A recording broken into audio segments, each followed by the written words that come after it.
Margaret Thatcher aides tried to use photos of baby Prince William in bid to distract from 1983 anti-nuclear march.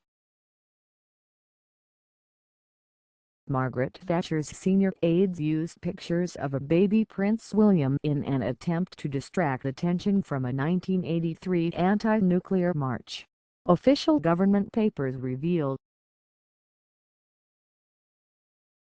Files released by the National Archives at Kew, West London, show Ms Thatcher's press secretary Bernard Ingham recommending the release of photos of the prince to distract media attention from the campaign for nuclear disarmament (C&D) march.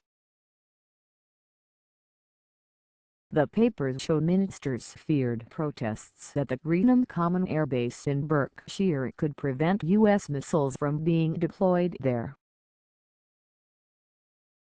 Foreign Secretary Francis Pym advised Ms Thatcher the risk of demonstrations could become so widespread and powerful deployment of the missiles would become difficult or even impossible.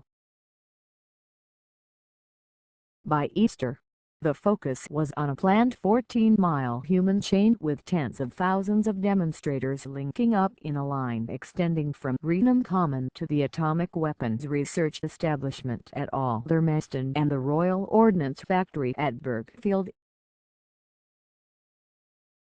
Fearing only an assassination attempt on the Pope or a North Sea blowout could steal news attention from the protest, Mr. Ingham recommended the release of footage of Prince William on his first trip to Australia. "I think Good Friday is a lost cause. This is the day when the C&D chain will or will not be formed between Aldermaston and Greenham Common. It is also a day when there is not much sport," he wrote. However, what would take the trick would be press and TV pictures, for TV release on the evening of Good Friday and /or Saturday newspapers of Prince William in Australia. When Prince Charles and Princess Diana landed at Alice Springs, the 10-month-old prince was briefly displayed to the cameras, the BBC reports.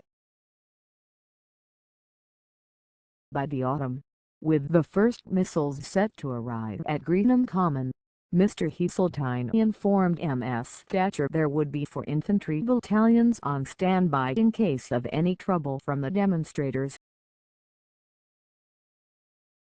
At the same time, he disclosed that RAF personnel would be covertly inserted into the base, with a small number of armed personnel operating very close to the armed U.S. personnel and with the same rules of engagement.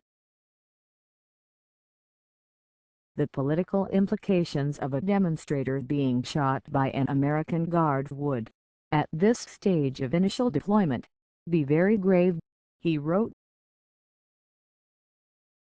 Therefore any determined demonstrator who managed to penetrate the perimeter fence and its guard force, and was then able to penetrate the next screen of unarmed UK personnel, would finally confront an armed British serviceman rather than an armed American.